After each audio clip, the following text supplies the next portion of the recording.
অর্থনৈতিক দুঃখ দুর্দশা থেকে যদি আমরা কাটিয়ে উঠতে চাই, তাহলে এটা অত্যন্ত জরুরি যে স্যার একটা ভালো কার্যকর ভূমিকা পালন করুন। দুই দেশের মধ্যে বা আঞ্চলিক দেশগুলোর মধ্যে সে নিয়ে আমি কয়েকটা কথা বলব। দেখুন, এর আগে আমি শুধু এখন থেকে 300 বছর আগে অ্যাডাম স্মিথের একটা উপাখ্যান নিয়ে আমি কথা শুরু করি। তিনি বলে গেছেন এখন থেকে 300 বছর আগে প্রতিবেশী দেশের সম্পদ যুদ্ধ ও রাজনীতির জন্য যতই বিপজ্জনক হোক না কেন, বাণিজ্যের জন্য অবশ্যই লাভজনক। একটা বিরাট দেশ যদি যাযাবর, অসভ্য, গরিব এবং বর্গ জনসমষ্টি বেষ্টিত থাকে, তাহলে ওই দেশ তার নিজ মৃত্তিকা ও কৃষি সম্পদকে কাজে লাগিয়ে ও আভ্যন্তরীণ বাণিজ্য গড়ে তুলে সমৃদ্ধি লাভ করতে পারবে, কিন্তু বৈদেশিক বাণিজ্য দিয়ে নয়। সমস্যা হলো আজকাল একটা দেশের অর্থনীতিকে যদি সমৃদ্ধ করতে হয়, তাহলে বৈদেশিক বাণিজ্য সবচেয়ে প্রয়োজনীয় একটা ব্যাপার। আমরা যদি আমাদের অন্যান্য আঞ্চলিক সংগঠনগুলো দেখি, দেখেন নাফতা গঠন হয়েছে বেশি দিন হয় নাই। এখন কিন্তু নর্থ আমেরিকা, উত্তর আমেরিকার 3টা দেশের মধ্যে তাদের নিজস্ব যে বাণিজ্য তার শতকরা 70% নিজেরা নিজেদের মধ্যে করে।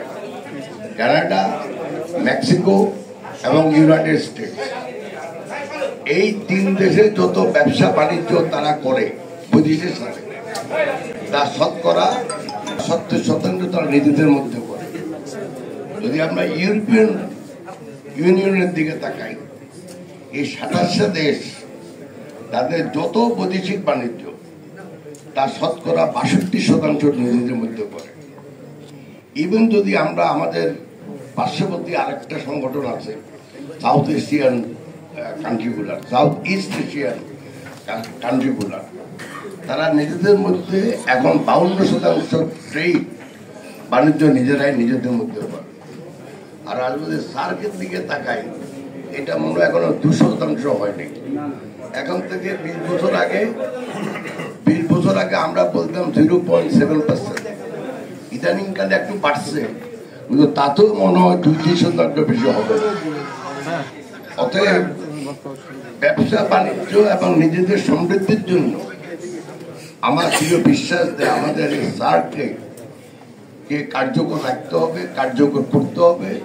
এবং কার্যকর কেন, যত অকার্যকরীও হোক, আমি মনে করি আমরা যারা সাধারণ নাগরিক, যারা বিভিন্ন খাতে আমরা কাজ করি, আমাদের উচিত খাতোয়ারে আমরা এক দেশের সাথে অন্য দেশের সম্পর্কটা আরো বাড়ানোর ক্ষেত্রে ভূমিকা রাখা।